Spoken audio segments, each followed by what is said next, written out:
Please settle in.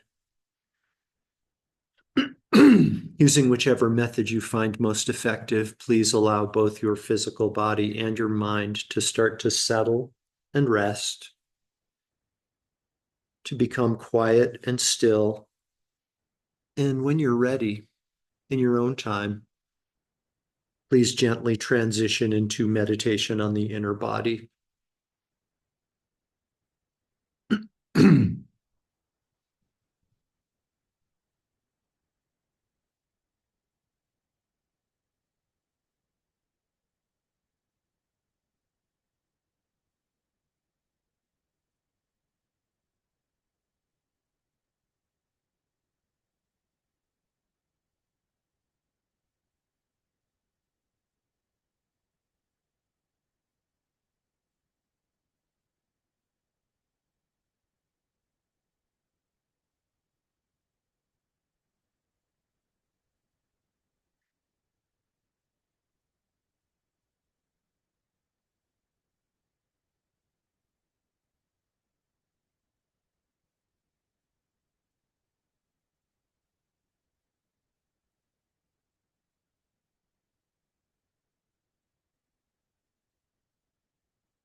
I'd like you to please bring to mind someone in your life who is experiencing emotional suffering as a result of this current election cycle. This person can be a family member, it can be another loved one, it can be a friend, an acquaintance. Please bring to mind someone in your life who is experiencing suffering, anxiety, perhaps, over the current election cycle. And I'd like you to imagine that this person is seated in the space in front of you, facing you, with their eyes at the level of your eyes.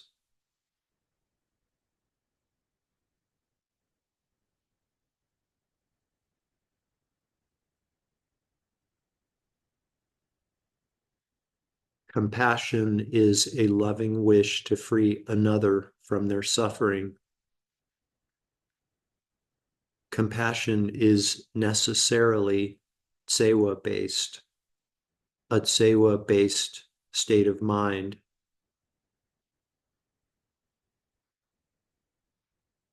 Of all virtuous states of mind, compassion is supreme.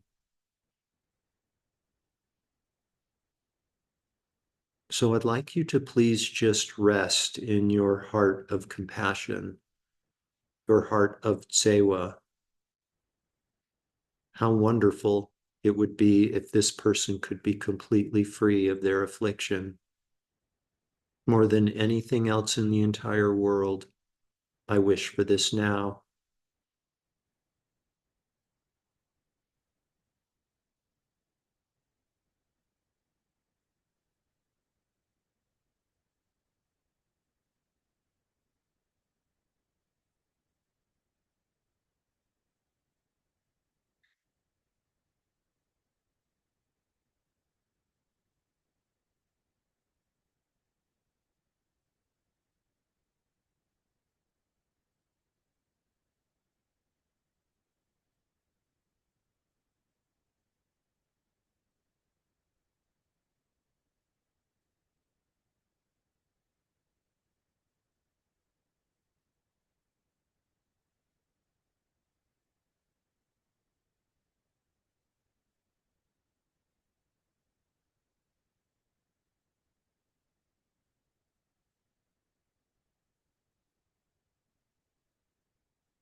So powerful, authentic, and unconditional is your heart of compassion that light rays start to radiate from your body in all directions, including into the space in front of you.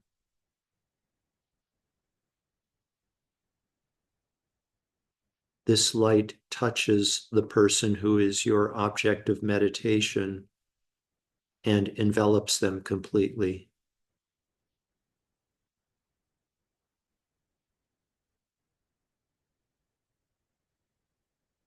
And as a result of your compassionate giving, your compassionate healing intention, there is a marked change in the appearance of the person in the space in front of you.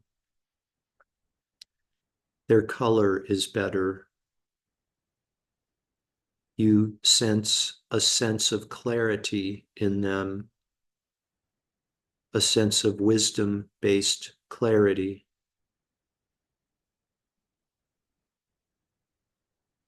They look as though the weight of the world has been lifted from their shoulders. They are contented. They are at peace. They are completely free.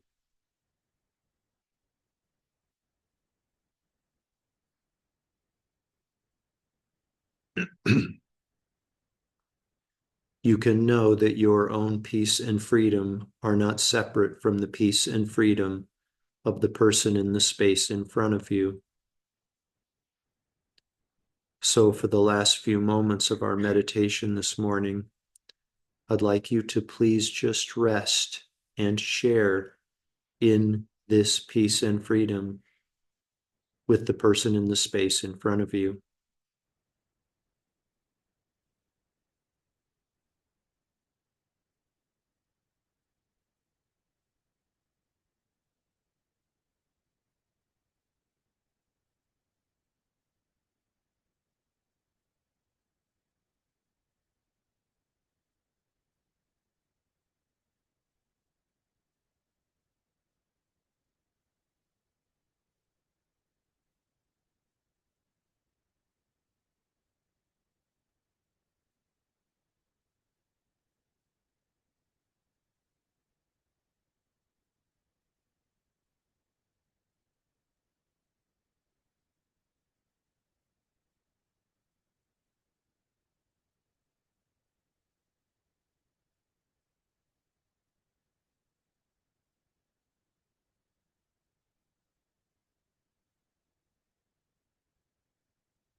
Now, very gently, please once again redirect your awareness.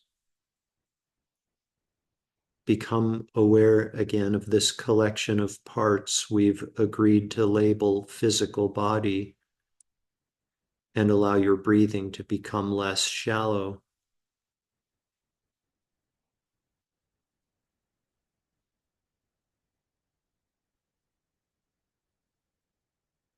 Taking deeper and deeper breaths, become aware again of the garments of clothing resting on the surface of physical body.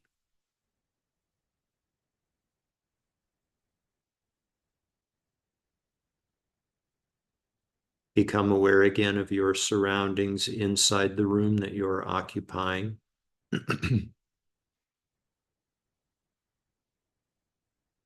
Become aware again of the world that exists outside of the room that you're occupying. Become aware again of nearby mountains,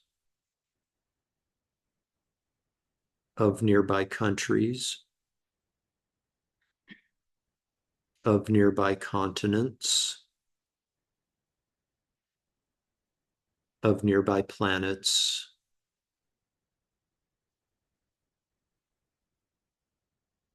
And we dedicate all of the merit from this morning's meditation and Dharma talk to world peace.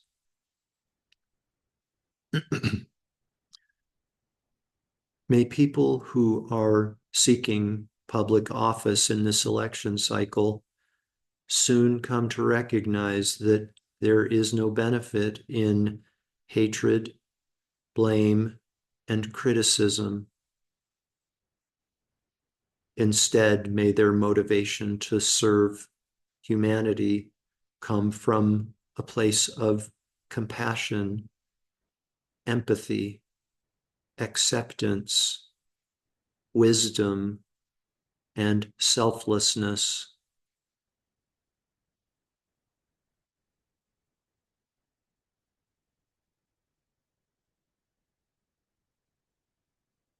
Completely fill up your belly and lungs with air, and when you're ready, you can open your eyes and bring your meditation to an end.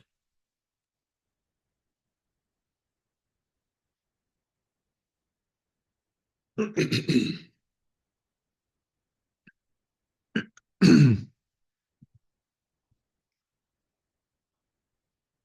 you very much, and welcome back. So, with that meditation, you may be thinking, oh, he's going to talk about politics or the election cycle. No, not really. I'm going to thank you. Thank you, Anne says.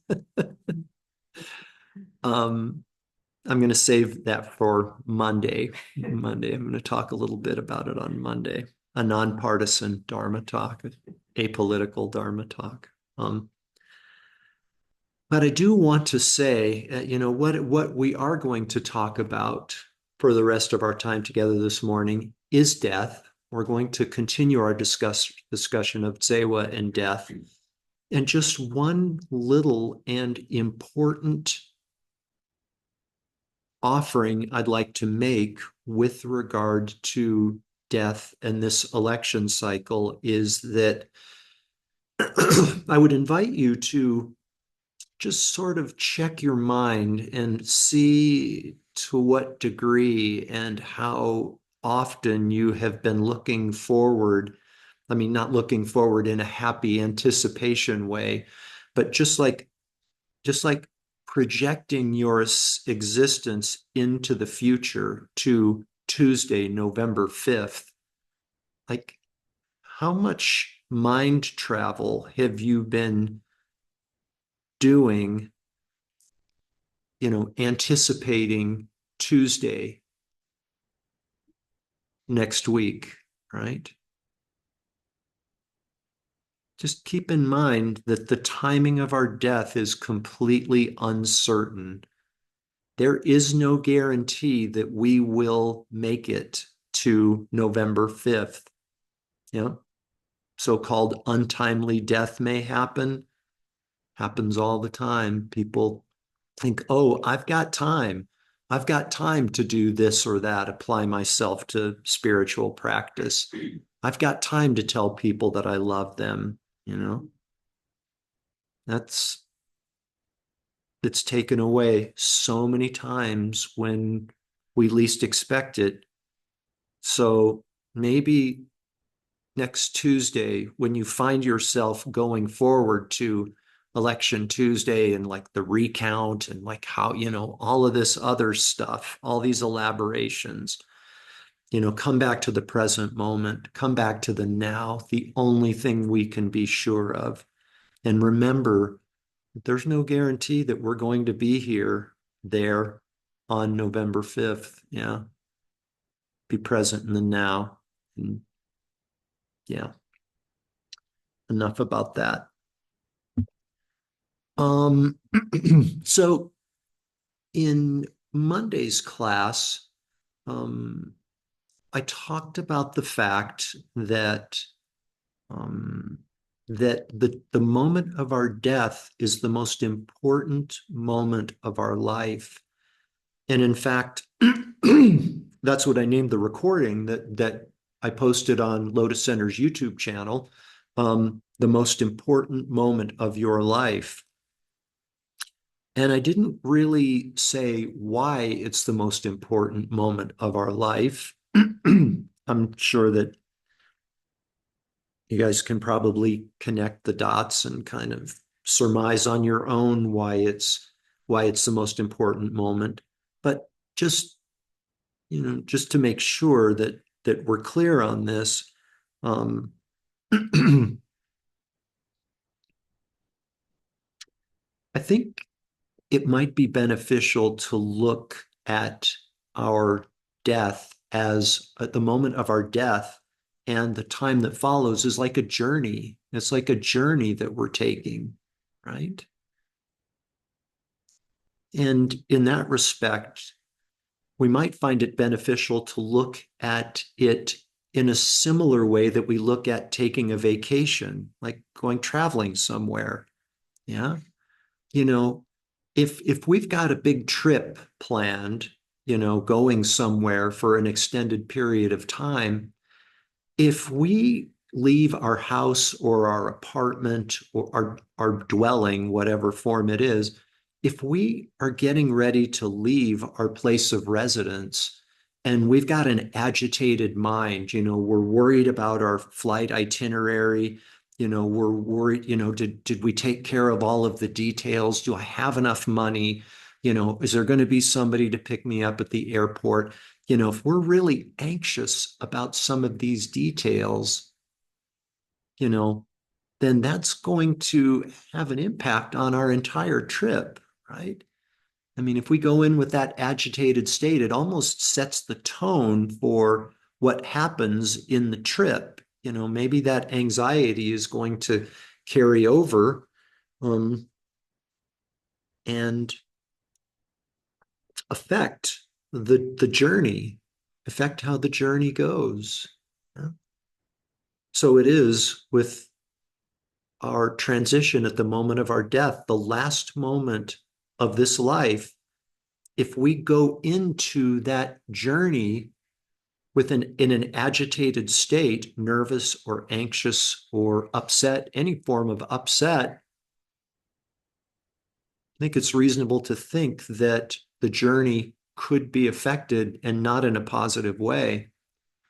I think that's why Zigar Contral in Training in Tenderness says that one of the two most important things at the moment of our death is to have a general positive disposition, to have a positive state of mind. What he said exactly was that he's been around many people when they reach their moment of death, and he said that one of the two most important factors in people being able to die with a peaceful, contented state of mind is they're generally having a positive disposition. So That's why it's the most important moment of our life is the moment of our death and the state of mind that we have when that moment arrives, whenever it happens to arrive. So I want to share with you a story, a really amazing story that I've heard recently, like within the last few months. This is a person who I'm very close to, who is very dedicated to her spiritual path. And by the way, we're continuing with the theme of death and transition and future lives. And this woman is she is a devotee of an Indian master.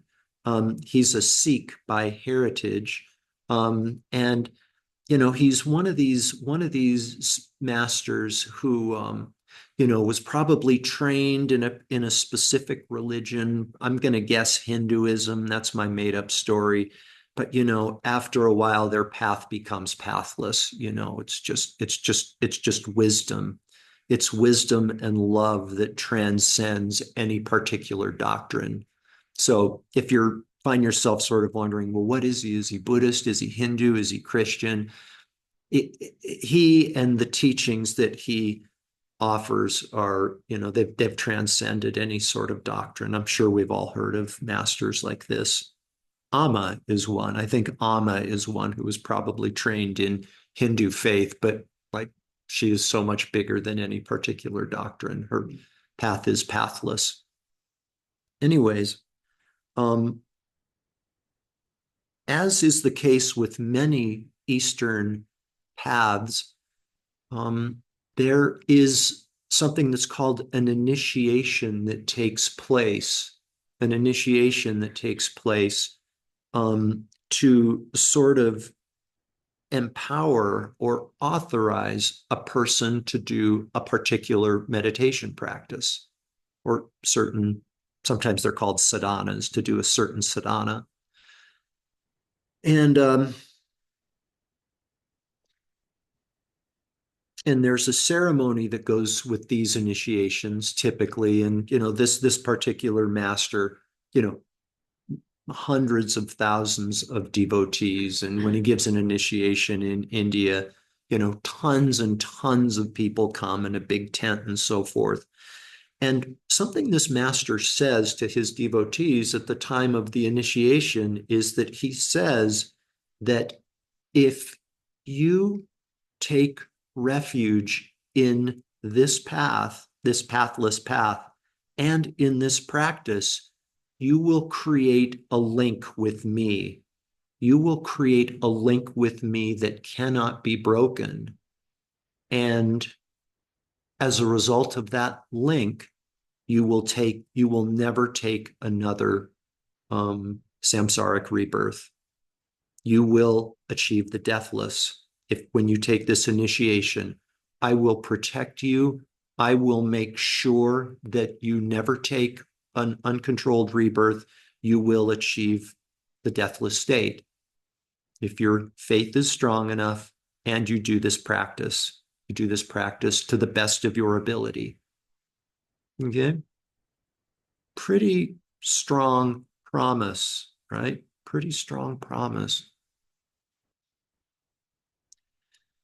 Do you know that this friend of mine who took this initiation, again, one of the gotta be millions of devotees in India and everywhere throughout the world.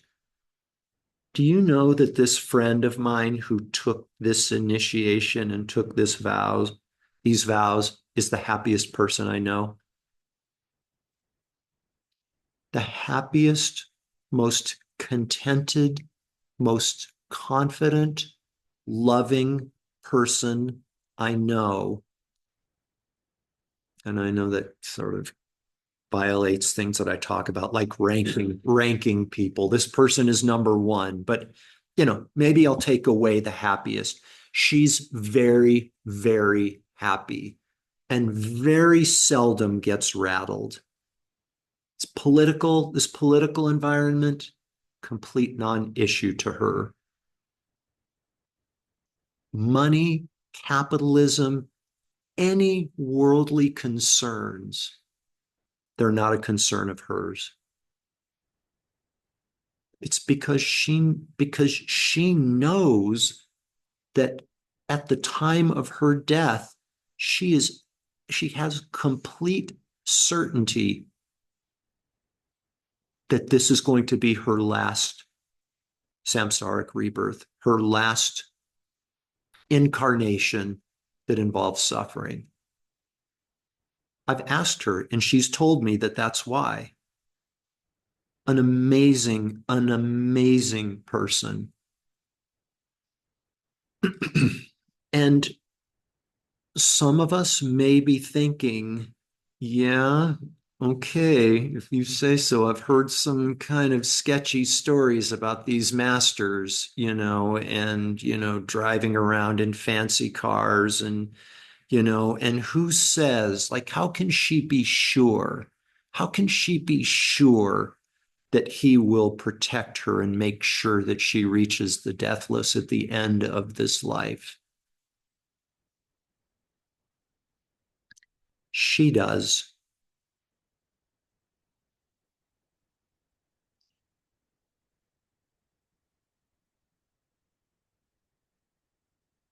It is through her conviction and her faith and her belief and her open heart that there is absolutely no doubt in my mind that that will be the result for her. More importantly, in her mind, there's no doubt that that's going to happen, that she will achieve the deathless, right? Because this is the reality that she has created with her mind, right? It doesn't sound substantial. It might not sound substantial enough when we think about it, but I know it's the truth. Even though I don't think I could follow that path, I'm confident that that path will bear fruit for her when the moment of her death arrives.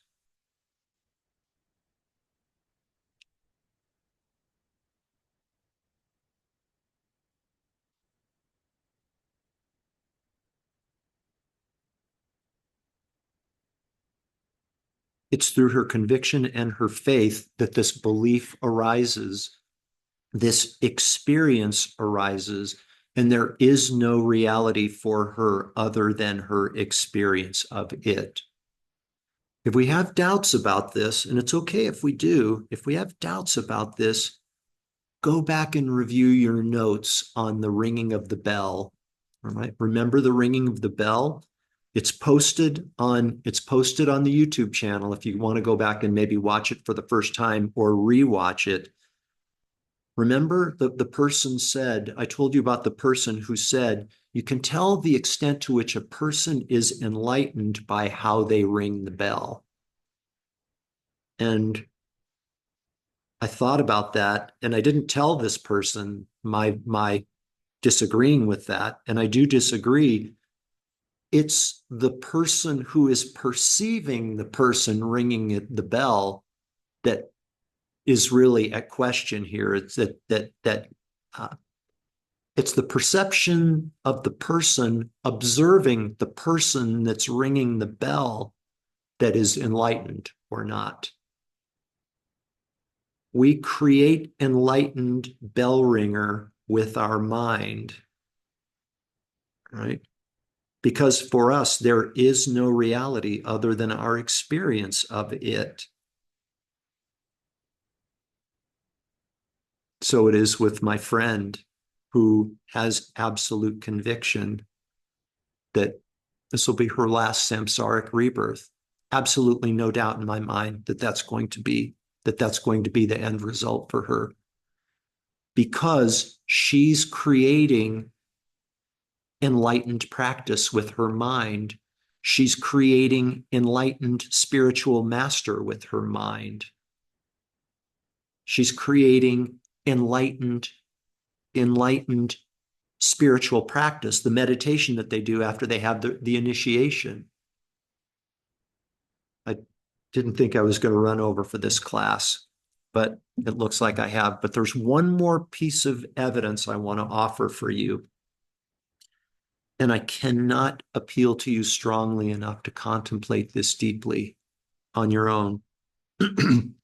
My own master, Geshe Kelsang Gyatso, I've never had a private audience with him like my friend's master is, hundreds of thousands of devotees, millions probably. And my master has transitioned from this life anyways, so I couldn't have a one-on-one.